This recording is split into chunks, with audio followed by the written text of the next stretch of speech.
प्यारे बच्चों नमस्कार, स्वागत आप सभी का आपके अपने YouTube चैनल में। अगर आप कक्षा 9th के स्टूडेंट हैं तो ये वीडियो आप सभी बच्चों के लिए स्पेशल वीडियो है। इस वीडियो को आपको लास्ट तक देखना है।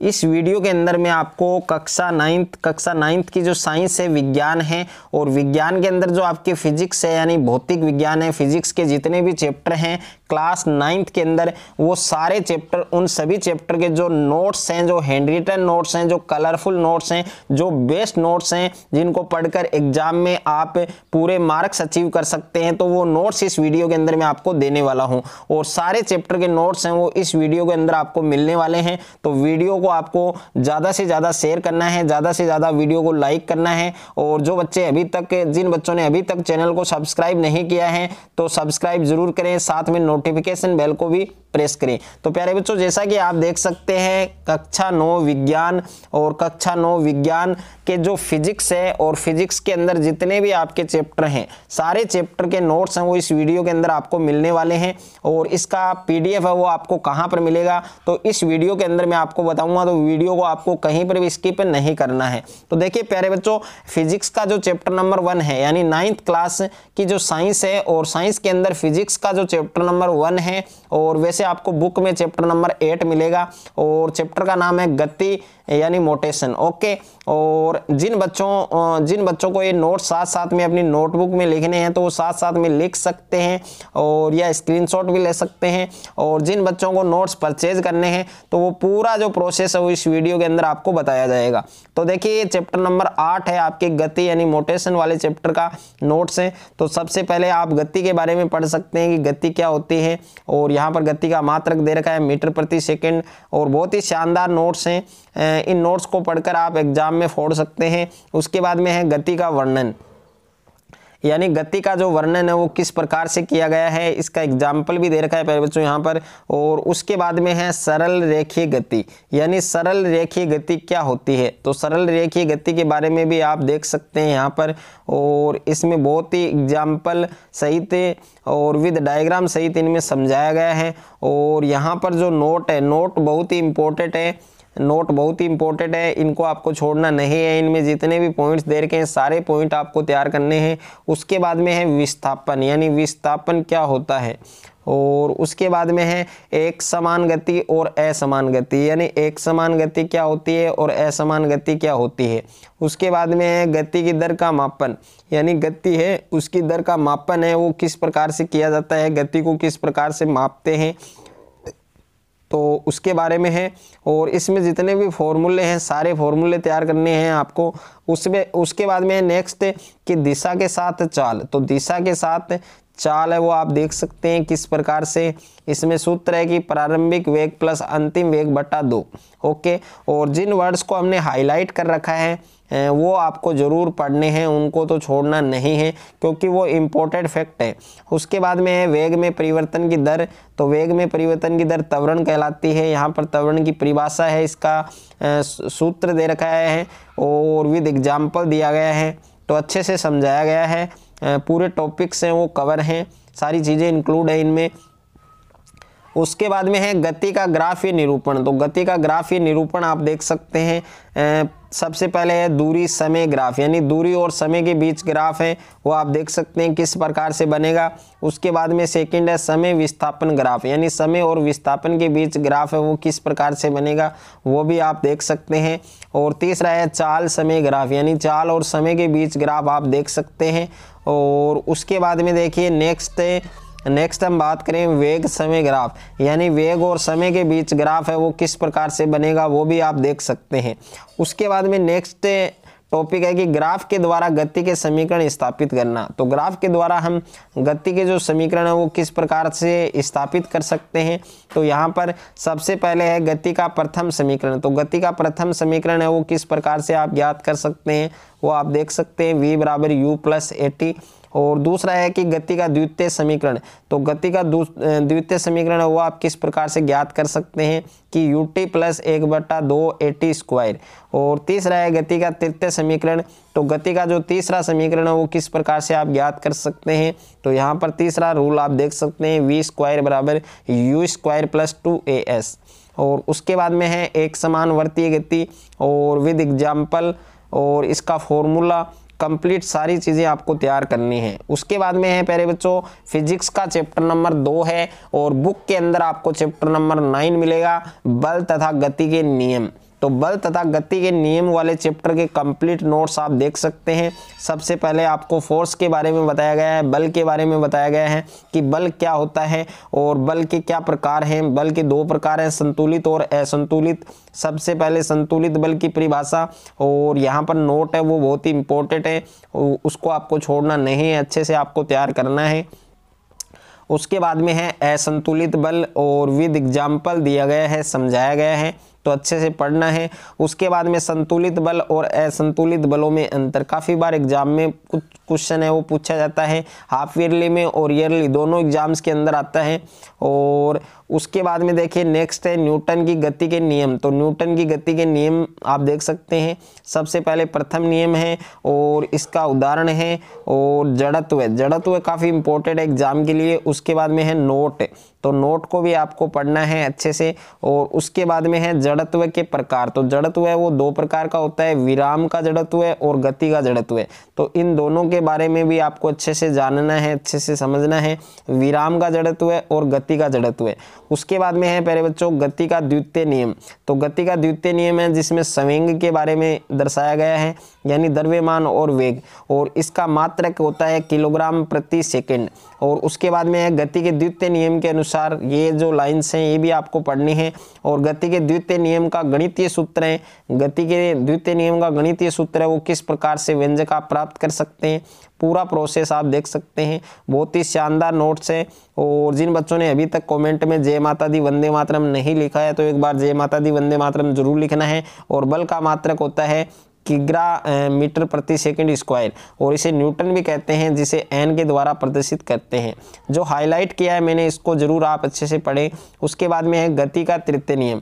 तो गति का जो तीसरा समीकरण है, जो तीसरा नियम है वो आप किस प्रकार से प्राप्त कर सकते हैं। उसके बाद में है दैनिक जीवन में गति विषयक तृतीय नियम के उदाहरण, जिसमें गोली छूटने पर बंदूक पीछे गति करती है, क्यों करती है, क्या रीजन है। और जेट वायुयान तथा रॉकेट की गति, और मनुष्य के द्वारा पृथ्वी पर चलना किस प्रकार से संभव है। तो पूरा फिजिक्स का प्रोसेस है, उसी के कारण चल सकते हैं। उसके बाद में है संवेग संरक्षण क्या होता है, क्या इसकी उत्पत्ति है, तो पूरा जानना है, पूरा अच्छे से समझना है आपको, पूरी चीज़ें आप देख सकते हैं। उसके बाद में है प्यारे बच्चों फिजिक्स का चैप्टर नंबर 3 है आपके, और बुक में चैप्टर नंबर 10 मिलेगा आपको, गुरुत्वाकर्षण। काफ़ी इंपॉर्टेंट चैप्टर है और इस चैप्टर के भी कंप्लीट जो नोट्स हैं प्यारे बच्चों वो आपको इसमें मिलने वाले हैं। सबसे पहले गुरुत्वाकर्षण क्या होता है, इसकी क्या परिभाषा है, और उसके बाद में है अभिकेंद्र बल क्या होता है, गुरुत्वाकर्षण का सार्वत्रिक नियम क्या होता है, काफ़ी इंपॉर्टेंट है। सार्वत्रिक नियम काफ़ी इंपॉर्टेंट है, काफ़ी बार एग्जाम्स में आ चुका है। और उसके बाद में देखिए नेक्स्ट है आपके सार्वत्रिक गुरुत्वाकर्षण नियतांक जी की परिभाषा। तो जी की परिभाषा किस प्रकार से आप याद कर सकते हैं, जितने भी फॉर्मूले हैं, जितने भी इंपॉर्टेंट फैक्ट हैं, सारी चीज़ें आपको मिलने वाली है, नोट्स में सारी चीज़ें इंक्लूड है।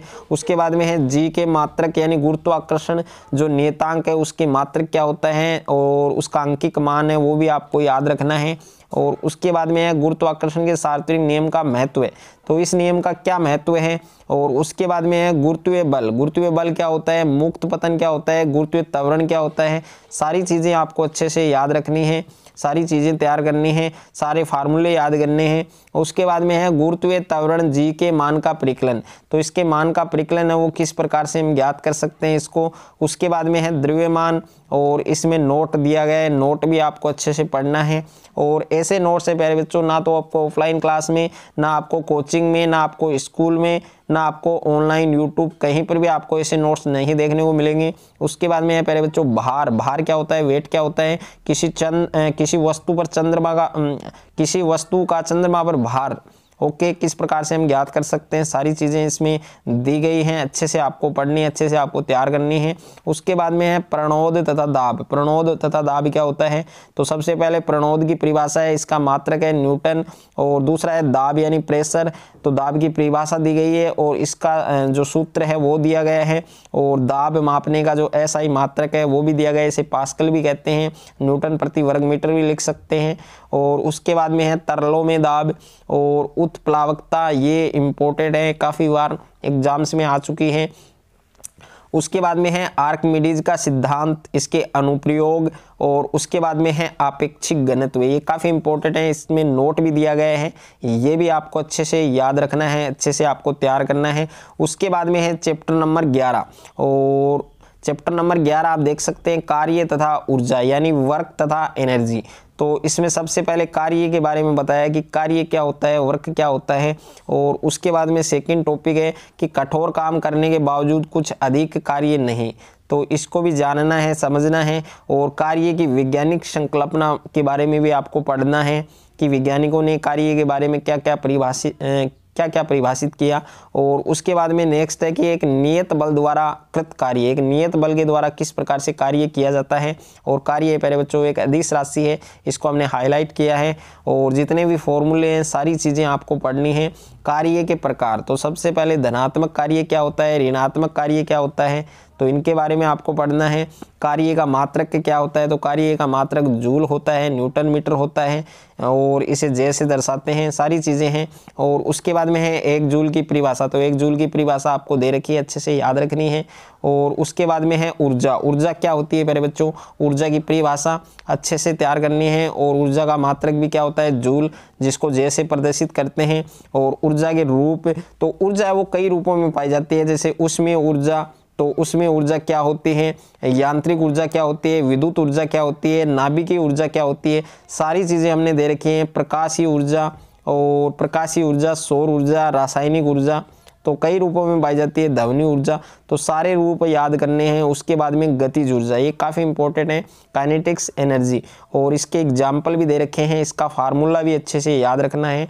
उसके बाद में है स्थितिज ऊर्जा, और स्थितिज ऊर्जा के प्रकार, स्थिति ऊर्जा काफ़ी प्रकार, आणविक स्थितिज ऊर्जा, विद्युत स्थितिज ऊर्जा, तो कंप्लीट पढ़ना है। किसी ऊंचाई पर वस्तु की जो स्थितिज ऊर्जा है वो किस प्रकार से ज्ञात कर सकते हैं, उसका फार्मूला है आपके mgh, तो ये भी आपको याद रखना है। क्या ऊर्जा के विभिन्न रूप परस्पर परिवर्तनीय हैं, तो प्रारंभिक ऊर्जा, रूपांतरित ऊर्जा, उदाहरण यानी जो एनर्जी है उसको हम रूपांतरित कर सकते हैं, बदल सकते हैं। उसके बाद में नेक्स्ट है ऊर्जा संरक्षण का नियम, और यांत्रिक ऊर्जा का संरक्षण किस प्रकार से होता है, तो पूरा आप दे रखा आपको। उसके बाद में है कार्य करने की दर, तो कार्य करने की दर है शक्ति कहलाती है, इसका फार्मूला है, इसके मात्रक भी दे रखे हैं, इसे वाट से प्रदर्शित करते हैं, इसका मात्रक वाट होता है, डब्ल्यू से प्रदर्शित करते हैं।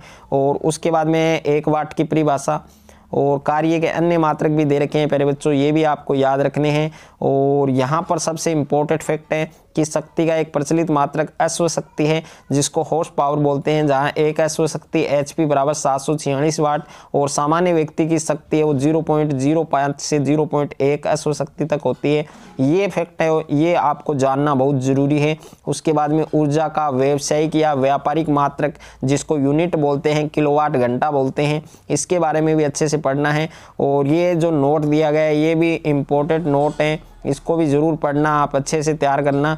और उसके बाद में चैप्टर नंबर 12 है फिजिक्स का ध्वनि यानी साउंड, तो इस चैप्टर के कंप्लीट नोट्स भी आप देख सकते हैं। सबसे पहले ध्वनि का उत्पादन और ध्वनि का संचरण, यानी ध्वनि है वो किस प्रकार से संचरित होती है, और ध्वनि संचरण के लिए किस माध्यम की आवश्यकता होती है, तो वो भी बताया गया है इसमें। और ध्वनि तरंगे हैं प्यारे बच्चों, वो अनुदैर्ध्य तरंगे हैं, किस प्रकार हैं, तो इसमें सारी चीज़ें दी गई है। और एक इसमें संपीड़न दिया गया है, एक विरलन दिया गया है, इनको जरूर अच्छे से याद करें। उसके बाद में है ध्वनि तरंग के अभिलक्षण, जिसमें आवर्ती है, आयाम है, वेग, तीनों चीज़ें इंपॉर्टेंट है, तीनों के बारे में अच्छे से समझना है। तरंग दैर्ध्य क्या होता है, आवर्ती क्या होती है, तो आवर्ती का मात्रक क्या होता है, सारी चीज़ें आपको अच्छे से याद रखनी है। और सेकंड है आवर्तकाल, ये भी काफ़ी इंपॉर्टेंट है, आवर्तकाल की परिभाषा और इसका मात्रक, और इसका फार्मूला भी दे रखा है। उसके बाद में 3 नंबर है आपके आयाम, तो आयाम क्या होता है, इसकी परिभाषा भी अच्छे से याद रखनी है। ध्वनि के अभिलक्षणों के संबंध में कुछ तथ्य हैं वो निम्नलिखित हैं, कौन कौन से फैक्ट हैं, तो वो भी आपको अच्छे से याद रखने हैं। और विभिन्न माध्यमों में ध्वनि की चाल है वो किस प्रकार परस्पर रहती है, और ध्वनि का प्रावर्तन किस प्रकार से होता है। और उसके बाद में है प्रतिध्वनि, और प्रतिध्वनि के बारे में ज़रूर पढ़ें अच्छे से। और ये नोट है, नोट भी काफ़ी इंपॉर्टेंट है, और उसके बाद में है अनुरणन। अनुरणन क्या होता है तो इसकी परिभाषा जरूर याद करनी है। और ध्वनि के बहुल परावर्तन के उपयोग, ये उपयोग प्यारे बच्चों जरूर याद रखने हैं आपको अच्छे से। और सर्वैता का परिसर, यानी सबसे पहले सर्वै तरंगें, सर्वै तरंगें क्या होती हैं और अपसर्वै तरंगें क्या होती हैं और प्रासर्वै तरंगें क्या होती हैं। और उसके बाद में सबसे इम्पोर्टेंट है प्राध्वनि के अनुप्रयोग, ये काफ़ी बार एग्जाम में आ चुका है आपके, तो अच्छे से याद रखना है। उसके बाद में है सोनार, SONAR, इसकी फुल फॉर्म आप देख सकते हैं, अच्छे से आपको तैयार करना है। उसके बाद में है कार्य विधि, यानी सोनार की कार्य विधि। और मानव कर्ण की संरचना, यानी कान की संरचना है, ये भी आपको अच्छे से याद रखनी है। इसका डायग्राम और इसकी जो स्ट्रक्चर है वो भी आपको याद रखनी है। वो बुक के अंदर डायग्राम आप देख सकते हैं कान का, वो भी आपको बनाना आना चाहिए। तो प्यारे बच्चों कंप्लीट जो फिजिक्स है आपके क्लास 9th की जो फिजिक्स है उसके जितने भी चैप्टर थे, सारे चैप्टर के जो नोट्स हैं प्यारे बच्चों वो इस वीडियो के अंदर मैंने आपको दिए हैं। अगर आपको ये नोट्स परचेज करने हैं तो परचेज करने का पूरा जो प्रोसेस है वो मैंने डिस्क्रिप्शन में दे दिया है, वहाँ जाकर आप ये नोट्स परचेज कर सकते हैं। और अगर आपको इसके साथ में बायो केमिस्ट्री के चैप्टर भी चाहिए तो उनके वीडियो भी मैंने अपलोड कर रखे हैं। अगर अभी तक आपने वो वीडियो नहीं देखे हैं तो उन वीडियो का जो लिंक है वो आपको डिस्क्रिप्शन में मिल जाएगा, वहाँ जाकर उन वीडियो को भी आप चेक कर सकते हैं, अच्छे से आप देख सकते हैं, पढ़ सकते हैं। और अगर आपको ये नोट्स अच्छे लगे तो अगर आपको ये वीडियो अच्छा लगे तो वीडियो को आप ज़्यादा से ज़्यादा बच्चों के साथ शेयर करें, ज़्यादा से ज़्यादा वीडियो को लाइक करें। और चैनल पर आप नए हैं तो चैनल को आप सब्सक्राइब कर लीजिए और साथ में नोटिफिकेशन बेल को प्रेस कर लीजिए ताकि कक्षा 9th से रिलेटेड कोई भी वीडियो आपके मिस ना हो।